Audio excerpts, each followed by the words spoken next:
Here's a wild turtle that just recovered. It's February 24th, 2017. Hasn't been seen since October. Weighted is 185 grams.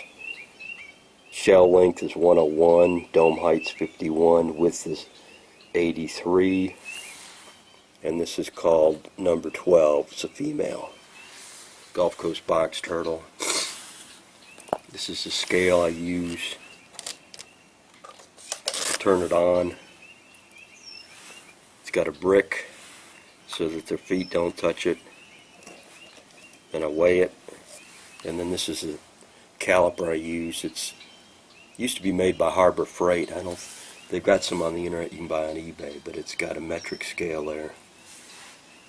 And then I mark the shell with black paint. Enamel generally works best, flat.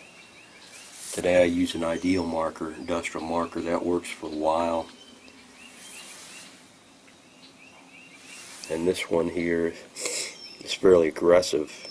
There's another one that's similar to that. It says timid. This one will always come out of its shell, but it came out because it's a warm day. It's been raining, so I'm gonna go ahead and let it go. It's just kind of curious how there's about 16 of these things around here, and it's just kind of curious how fast they grow. There's a shell pattern. It's real humid out here. That's got a high dome height, so that's a female. Sometimes it's kind of hard to tell on a young one like this. But the brick here, that's so that you can put it on here. You gotta make sure they don't jump off, and you don't have your feet touching off the scale, which will give a false reading.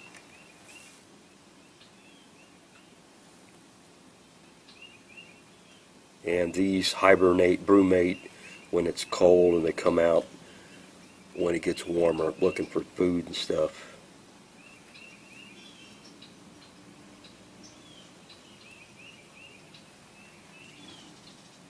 And I did have it in a bag over here when I went inside to get the camera, but somehow it managed to escape.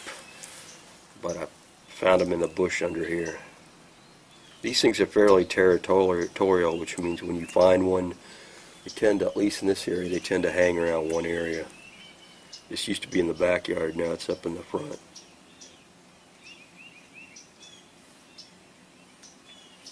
The paint on there, a Sharpie doesn't last very long. The industrial marker here lasts longer. What I've evolved to is went to Ace Hardware and got some bottles that look like model airplane paint, but they're about 1 ounce, and to mark them. Usually when they're dry, this is wet. I should have dried the shell. Threw a piece of ripe banana down there in the bush. That's what it's in there, eating the banana. They tend to eat the peels and all. I actually prefer them when they're sort of rotten. They're kind of more mushy.